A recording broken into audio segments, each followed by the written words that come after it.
রাম রাম বন্ধুরা, নমস্কার। আশা করছি তোমরা সবাই খুব ভালো আছো। বন্ধুরা, 2025 সালে আয়কর বিভাগ মানে ইনকাম ট্যাক্স তরফ থেকে 2025 সালে একটা বিরাট বড় শূন্যপদের নিয়োগ জারি হচ্ছে, যেখানে তোমরা শুধুমাত্র মাধ্যমিক পাস যোগ্যতা থেকেই অনায়াসে ফর্মটা আবেদন করতে পারবে। দেখো, ইনকাম ট্যাক্স হচ্ছে একটা বিরাট বড় ডিপার্টমেন্ট যেটা কেন্দ্র সরকারের অন্তর্গত। আর এই ইনকাম ট্যাক্সের চাকরি পেয়ে যাওয়া মানে ভাই পুরো লাইফটা সিকিওর হয়ে যাবে। ইনকাম ট্যাক্স হচ্ছে তোমাদের একটা ভালো স্যালারি এবং একটা হাই রেপুটেটেড কেন্দ্রীয় সরকারের অধীনে চাকরি, যেখানে তোমরা কেবল মাধ্যমিক পাস থেকে এবং আরও হায়ার কোয়ালিফিকেশন থাকলেও অনায়াসে ফর্মটা আবেদন যোগ্য হয়ে যাবে। তো পুরো বিষয়টা তোমাদেরকে ডিটেলসে ক্লিয়ার করে বলবো। শূন্যপদও কিন্তু হিউজ পরিমাণে থাকতে চলেছে, যেই শূন্যপদ নিয়ে তোমাদের কোনো রকম আর প্রশ্ন থাকবে না। তো যারা কেবল মাধ্যমিক পাস করেছো, উচ্চ মাধ্যমিক পাস করেছো, গ্র্যাজুয়েশন পাস করেছো, কম্পিউটারের উপর ডিপ্লোমা করেছো, যাই যোগ্যতা থাকুক না কেন, ভিডিওটা কমপ্লিট দেখো। সকলের জন্য এটা খুবই একটা গুরুত্বপূর্ণ ভিডিও। তো দেখো বন্ধুরা, এখানে তোমাদের আমি যে নতুন নিয়োগটার কথা বলছি এটা হচ্ছে আয়কর বিভাগ, আমরা বাংলায় বলে থাকি, কিন্তু এটার ইংলিশ ফর্ম হচ্ছে ইনকাম ট্যাক্স ডিপার্টমেন্ট, যেটাকে আমরা আয়কর বিভাগ বলছি। তো সেই ইনকাম ট্যাক্সের তরফ থেকে 2025 সালে প্রচুর শূন্যপদে নতুন নিয়োগ করানো হবে। শূন্যপদের যদি কথা বলে রাখি, অ্যাপ্রক্স 15,000 প্লাস। 15,000-এর তোমরা কিন্তু একটু অধিক শূন্যপদ পেয়ে যাবে, সামথিং 15,435 বা 15,380 এইরকম তোমাদের কিন্তু শূন্যপদ থাকতে পারে। জাস্ট অ্যাপ্রক্স ভ্যালু তোমাদের বলে দিলাম, এটা 15,000। যদি বলে রাখি পোস্ট, দেখো ইনকাম ট্যাক্সে এখানে তোমরা বললাম না যে মাধ্যমিক পাস থেকে অনায়াসে আবেদন করতে পারবে। তো পোস্ট এখানে বিভিন্ন প্রকার আলাদা আলাদা প্রচুর পোস্ট আছে। কি কি পোস্ট আছে? আছে এখানে তোমাদের ডেটা প্রসেসিংয়ের পোস্ট, আছে তোমাদের এটা অ্যাসিস্ট্যান্টের পোস্ট, আছে ট্যাক্স অ্যাসিস্ট্যান্টের পোস্ট, এছাড়াও পেয়ে যাচ্ছ তোমরা স্টেনোগ্রাফারের পোস্ট, পেয়ে যাচ্ছ তোমরা এমটিএস এর পোস্ট, পেয়ে যাচ্ছ তোমরা সি এর পোস্ট, এছাড়াও আরও বিভিন্ন প্রকারের পোস্ট আছে যেগুলোতে তোমাদের ইনকাম ট্যাক্সের তরফ থেকে নিয়োগটা করানো হচ্ছে।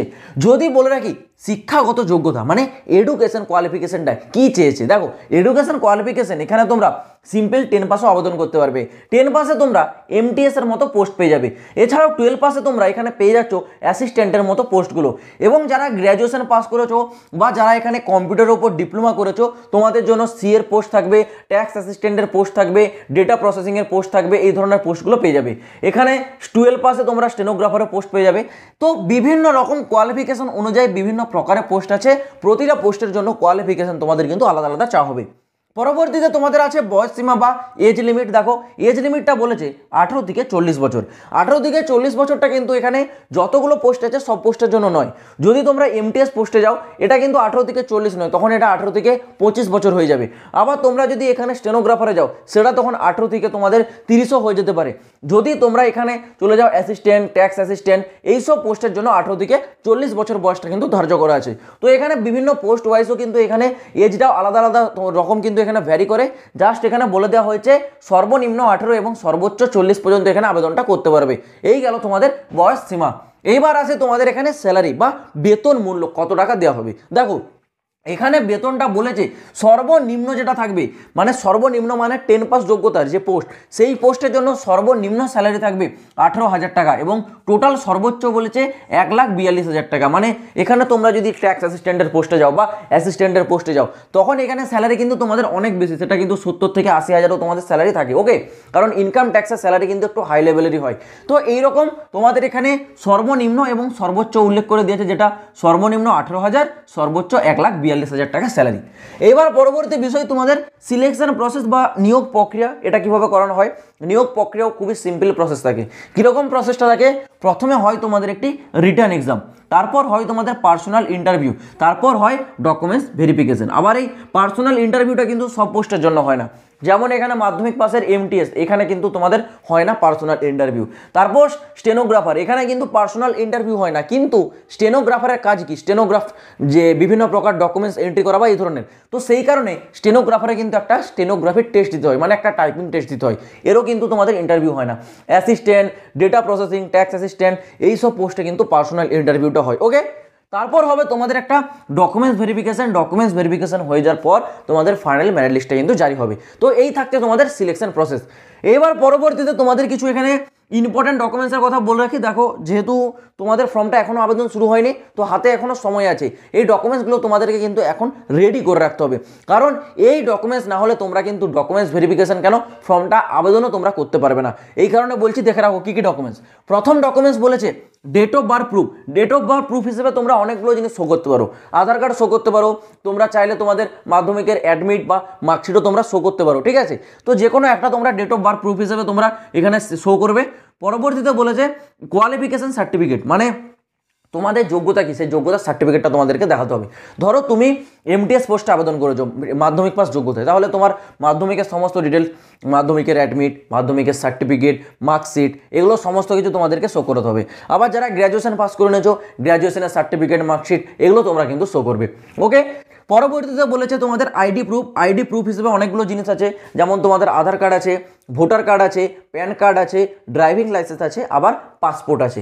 পাঁচটার মধ্যে যে কোনো একটা তোমরা শো করবে গভর্নমেন্ট আইডি প্রুফ হিসেবে, যে কোনো একটা তোমাদের এখানে কিন্তু অ্যাকসেপ্ট করে নেওয়া হবে। পরবর্তীতে বলেছে তোমাদের কাস্টের সার্টিফিকেট। এটা কিন্তু খুব গুরুত্বপূর্ণ বিষয়, এই পয়েন্টটা মাথায় রাখো।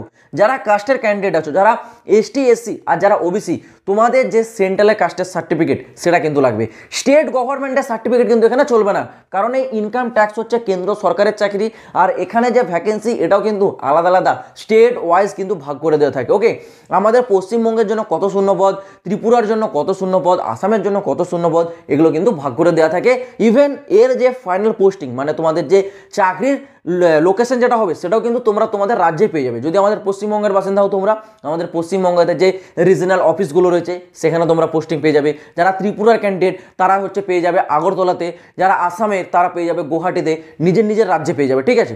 কিন্তু সার্টিফিকেটটা রাজ্যে চলবে না, সার্টিফিকেটটা অবশ্যই থাকতে হবে সেন্ট্রাল গভর্নমেন্ট, কারণ এই রিক্রুটমেন্টটা করাচ্ছে সেন্ট্রাল গভর্নমেন্ট, সিলেকশন প্রসেসটাও কিন্তু কন্ডাক্ট করাবে সেন্ট্রাল গভর্নমেন্ট। এই কারণে যারা কাস্টের ক্যান্ডিডেট, কাস্টের সার্টিফিকেট অবশ্যই সেন্ট্রালে থাকতে হবে, তবেই তোমাদের সেটা কিন্তু অ্যাকসেপ্ট করা হবে। তো যাই হোক, তোমাদেরকে ইনকাম ট্যাক্সের নিউ রিক্রুটমেন্টের পুরো ডিটেলসটা বলে দিলাম। এইবার বলে রাখি এর ফর্মটা আবেদন কবে থেকে শুরু হবে। দেখো, এর আগে গত যে রিক্রুটমেন্ট সেটা 2023 সালে এসেছিল। 2023 সালে একেবারে শেষ নাগাদ এসেছিল, যেটা 2024-এর প্রথম পর্যন্ত চলেছিল। কিন্তু 2024 শেষ হয়ে গেল, এখনও এর কিন্তু রিক্রুটমেন্টের নোটিশ আসেনি। কিন্তু পুরো সম্ভাবনা আছে, কারণ ইনকাম ট্যাক্স বছরের প্রথম বা একেবারে শেষের দিকে জারি করে। যেহেতু 2024 সাল শেষ হয়ে গেছে, 2025 সাল শুরু, তাহলে তোমরা পুরোপুরি ধরে রাখতে পারো এই 2025 সালের জানুয়ারি টু ফেব্রুয়ারি মাসের মধ্যে এই রিক্রুটমেন্টের নোটিফিকেশন চলে আসবে খুব শীঘ্রই। তোমরা এই নিয়ে বেশি কেউ টেনশন করবে না, কারণ এই রিক্রুটমেন্ট প্রতি বছরই আসে, বছরের প্রথম থেকে শেষের দিকেই তোমাদের কিন্তু আসে। যেহেতু একটা বছর শেষ হয়ে গেছে, নতুন বছর শুরু, এই নতুন বছরের 2025-এরই জানুয়ারি টু ফেব্রুয়ারি মাসের মধ্যে কিন্তু তোমাদের এই রিক্রুটমেন্টের যে নোটিফিকেশন সেটা কিন্তু জারি হতে চলেছে। যখনই এই নিয়ে আপডেট আসবে আমি তোমাদের অবশ্যই আপডেট দিয়ে দেবো, চিন্তা করতে হবে না। যারা এখনও এই চ্যানেলটাকে সাবস্ক্রাইব করোনি ভাই, আর দেরি কেন, চ্যানেলটাকে সাবস্ক্রাইব করে রাখো এইরকমই প্রতিটা লেটেস্ট আপডেট সব দিকে আগে পাওয়ার জন্য। তো চলো বন্ধুরা, আজ ভিডিওটা এই পর্যন্ত থাক, দেখা হচ্ছে আবার পরের ভিডিওতে নতুন কোনো আপডেটের সাথে। জয় হিন্দ, বন্দে মাতরম।